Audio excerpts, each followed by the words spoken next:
대통령실과 검찰, 그리고 국민의힘이 무척이나 똥줄이 탄 모습입니다.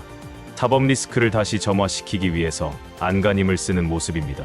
구속영장 기각과 강서구 청장 선거 승리로 정치적으로는 사법 리스크는 끝났다고 말하지만 이것에는 전제 조건이 따릅니다. 검찰과 국민의힘과 대통령실과 언론에서 상태 유지를 해야만 가능한 이야기입니다. 이들이 한 목소리로 계속 떠든다 해도 국민들이 예전처럼 반응하진 않겠지만 이들이 멈출 일이 없고 중요한 것은 이재명 대표에 대한 이미지가 좋아질 수 없다는 것입니다. 선거 후에도 윤석열은 변하지 않았습니다. 국민의힘도 마찬가지입니다. 검찰은 더 사나워졌습니다. 하나하나 단도리를 지으면서 문제를 해결하는 것이 아닌 이런저런 이유를 내세워 봉합하기에 급급하고 지금은 아니야를 말하면서 뒤로만 미루다 보면 작은 물결이 쓰나미처럼 커지는 모습을 보게 됩니다. 조율이란 것은 상대가 적절하게 반응해 줄 때 쓰는 말입니다. 상대는 무지막지 상태를 계속 유지하는데 내가 이러면 상대가 저 정도는 반응하겠지라는 전혀 사안과 현상에 어울리지 않는 상상을 하는 모습이어서는 안 될 것 같습니다. 자고 일어나니 이재명 대표 관련 일들이 동시에 터져나왔습니다. 민주당을 엿먹이고 이재명 대표에게 법적 조치를 일삼으면서 우습게도 민주당 권리당원이라 주장하는 백관현이란 유튜버가 또다시 이재명 대표 직무를 정지해야 한다면서 가처분을 신청했습니다. 웃기는 것은 이것이 내부 갈등으로 보도되고 그렇게 국민에 비춰진다는 것입니다. 이 사람이 아직 권리당원으로서 민주당에 적을 두고 있어서입니다. 정리해야 할 때 정리하지 못한 결과입니다. 국민의힘 장해찬 최고위원은 가처분 신청을 기다렸다는 듯 의혹을 제보한 사람과 국회에 나타났습니다. 법카 유용 사건은 경찰에서 무혐의로 불송치 의견을 낸 사건임에도 조원지청에서는 다시 수사하기로 방침을 정했고 언론 기사에서는 무혐의로 불송치된 사건으로 경찰이 종결한 사건임을 알리지 않고 마치 새로운 무엇인가가 나타나 검찰에서 재수사를 결정한 것처럼 언론에서는 별 생각 없이 기사를 쓰고 있습니다. 이처럼 동시에 매우 급한 시간에 이 정도의 연출을 기획할 수 있는 곳, 그것도 국정감사가 한참 진행되는 시기에 우연이라고 하기에는 너무나 절묘하게 약속이라도 한 듯 동시에 이재명 대표의 뉴스가 터져 나왔습니다. 이런 일사불란한 이재명 대표를 겨냥한 공작들은 검찰이 아니면 불가능합니다. 습성을 못 버린 검찰은 강력한 한방이라며 자화자찬하겠지만 이런 공작 정치에 검찰이 전면에 나선 모습은 공포스러운 모습이 아니라 우스운 모습이고 민주당에 명분을 주었습니다. 여유가 생긴 민주당의 강력한 반발은 이제 행동으로 나타날 것입니다. 검찰 스스로 할 수밖에 없는 일이지만 얼마 안 가서 후회하게 될 최악의 자충수를 두었습니다. 이재명 대표에 대한 구속영장 청구가 기각되고 강서구 청장 선거에서 참패하더니 급기야 윤석열의 지지도가 20%대로 떨어졌습니다.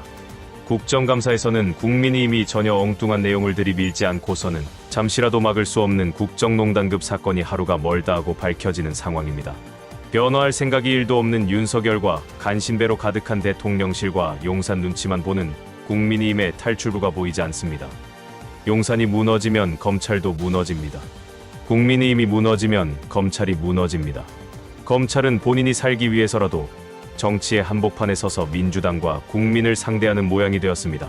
구속영장 기각으로 구겨졌다는 체면은 검찰에게 문제가 아닙니다. 개개인에게는 존재하겠지만 집단으로서 검찰은 도덕이나 수치심 같은 느낌 자체가 존재하지 않는 집단입니다. 용산을 살리고 국힘도 살리고 검찰도 사는 해법으로 검찰이 선택한 것은 이재명을 잡아야 모두가 살 수 있다는 것입니다. 이재명을 잡으면 민주당은 구심점을 잃고 사분오열될 것이고 민주당 지지층도 사분오열될 것이다. 사분오열된 민주당이 총선에서 국민의힘을 이기는 것은 불가능하다라고 판단한 것입니다. 그리고 이재명을 반드시 죽여야 하는 실질적 이유는 용산이나 국힘이나 검찰에만 있는 것이 아닙니다. 특정짓기 어렵지만 이들을 움직이는 거대한 압력이 존재합니다. 투기나 부정한 방법으로 부당 이익을 얻어온 어마무시한 세력들은 이재명 대표가 정치적으로 사라지기를 바랍니다. 이재명이 11년 동안 보여주었던 행정에서의 모습은 그들에게 공포감을 심어주기에 충분했습니다. 이재명이 대통령이 되고 거기에다가 민주당이 과반의 의석을 가지게 된다면 어떤 입법을 하고 정책을 펼지 너무나 두렵기 때문입니다. 난동에 가까운 검찰의 행태는 막을 수 없습니다. 윤석열과 대통령실과 국민의힘이 갑자기 개과천선할 일도 없습니다. 상대에게 기대할 수 있는 정치적 해법이 보이지 않으면 이상한 상상을 하면서 헛된 기대로 시간을 보내면 안 될 것 같습니다. 내가 가진 힘으로 내가 할 수 있는 것을 찾아서 하는 것이 최선의 대응책입니다. 민주당이 가진 힘은 무엇일까요? 첫 번째로 당대표 경선에서 압도적인 표 차이로 이재명을 당선시킨 지지 세력이 있습니다. 두 번째로 당원과 지지 세력이 압도적으로 요구하는 당내 개혁 요구가 있습니다. 이재명 대표가 있는 민주당을 원한다는 것과 시한폭탄이 되면 안 되기에 이른 시간에 공천룰을 확정해달라는 것입니다. 세 번째는 과반을 점유하고 있는 국회에서의 힘입니다. 첫 번째와 두 번째는 조기에 당을 재정립할 수 있는 힘입니다. 공천을 둘러싼 분란은 총선이 다가올수록 커집니다. 100% 만족할 공천이란 것은 없습니다. 현직 국회의원에게 유리한지 아닌지가 중요한 공천 기준이 되면 안 됩니다. 현역 의원들이 비명과 친명으로 나뉘어 옥석을 구분하는 모습만큼 국민의 볼성 사나운 모습도 없습니다. 특별한 경우를 제외하고는 100%에 가까운 경선을 원칙으로 하고 당원과 지지자들에 맡기면 됩니다. 세 번째는 첫 번째와 두 번째를 확정하고 국회에서 가진 민주당의 힘으로 무지막지한 일부의 정치검사들과 한동훈, 이동관, 신원식을 비롯한 국무위원을 탄핵하는 일입니다. 무지막지한 놈들에게는 그에 걸맞는 힘을 보여주어야 강제로라도 각성시킬 수 있습니다. 특히 검사 탄핵에서 국민들 눈치를 볼 필요가 없습니다. 허위 사실에 가까운 카더라 뉴스가 불법임을 알면서도 양산하고 수사 중인 내용을 실시간으로 내보내는 것을 넘어서서 가공했기 때문입니다. 심지어 국정감사장에서 법원 판단을 인정하지 못하겠다는 말을 하면서 수원지검 차장검사는 재판이 시작되지도 않은 사건임에도 모두가 중범죄 사안이라고 단정지어 말하기도 했습니다. 죄의 유무는 법원이 판단합니다. 수사기관은 혐의가 있는지 여부만 판단하고 수사기관은 재판에서 혐의를 입증해야 할 책임이 있는 기관일 뿐입니다. 그야말로 검찰이 바로 법 자체이고 검찰의 판단이 진리다라는 오만방자함이 아니라면 저런 싸가지 없는 발언을 그것도 국정감사장에서 할 수 없는 것입니다.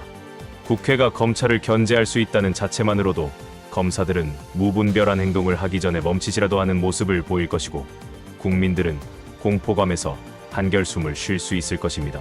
어제 MBC 100분쇼에서 이준석과 패널로 나온 박용진은 이재명 대표에 대한 언급은 삼가했지만 가결파 의원들에 대한 공천 배제를 여러 차례 언급하면서 연말연 초에 국민이 이미 정신 차리고 새로운 모습으로 국민에 다가설 때 민주당이 가결파 문제로 혼란해지면 국민들이 등을 돌릴 것이라는 의견을 내었습니다.